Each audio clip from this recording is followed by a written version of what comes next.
New Zealand এমন একটা দল যারা কিনা বছরের পর বছর আইসিসি টুর্নামেন্টগুলোতে সেমিফাইনাল খেলছে, ফাইনাল খেলছে, শিরোপা জিতছে।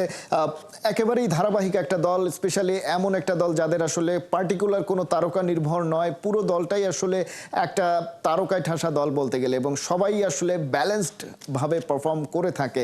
সেখানে বাংলাদেশ যদি গেম প্ল্যানটা সাজাতে চায় পার্টিকুলার কোনো একজন, দুজন, তিনজন ক্রিকেটারের এগেইনস্টে গেম প্ল্যান সাজিয়ে সেই প্র্যাকটিসটা করে তারপর মাঠে নামাটা তো সম্ভব না। সবার এগেনস্টেই আলাদা আলাদাভাবে প্ল্যান সাজাতে হবে। সেক্ষেত্রে চ্যালেঞ্জটা একটু বেশি কঠিন কিনা বাংলাদেশের টিম ম্যানেজমেন্টের জন্য? দেখেন খালিদ, আমরা কিন্তু বিগত দিনে নিউজিল্যান্ড কিন্তু হারিয়েছি। যদি আমরা নিউজিল্যান্ডের সাথে যদি আমরা নিজের উইন লস রেশিও দেখি, আমরা কিন্তু খুব একটা পিছিয়ে আছি তা কিন্তু না। আমরা নিউজিল্যান্ডের লাস্ট চ্যাম্পিয়ন্স ট্রফিতে একটা খারাপ অবস্থা থেকে আমরা সাকিব এবং মাহমুদুর রিয়াদের সেই আনবিলিভেবল একটা পার্টনারশিপ, আনবিলিভেবল দুটো ইনিংসে আমরা কিন্তু ম্যাচ জিতেছি।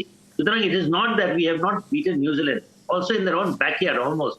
সো বাংলাদেশ যে একেবারে কোনো অঘটন ঘটাতে পারবে না এটা কি বলা যায়? I don't think so. But there's some big responsibilities on some of the batsmen.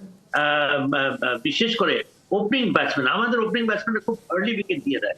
সেটা যদি না করে, আমার মনে হয় যে একটু সংযত হয়ে খেলা, মিক্স কশন উইথ অ্যাগ্রেশন, এভাবে যদি একটা ভালো সূচনা দিতে পারে, আমার মনে হয় যে যারা পরবর্তী ব্যাটসম্যান আছে, ইভেন তো মুশফিক যদি তাকে, মুশফিকেরও কিন্তু ফর্ম খুব একটা যে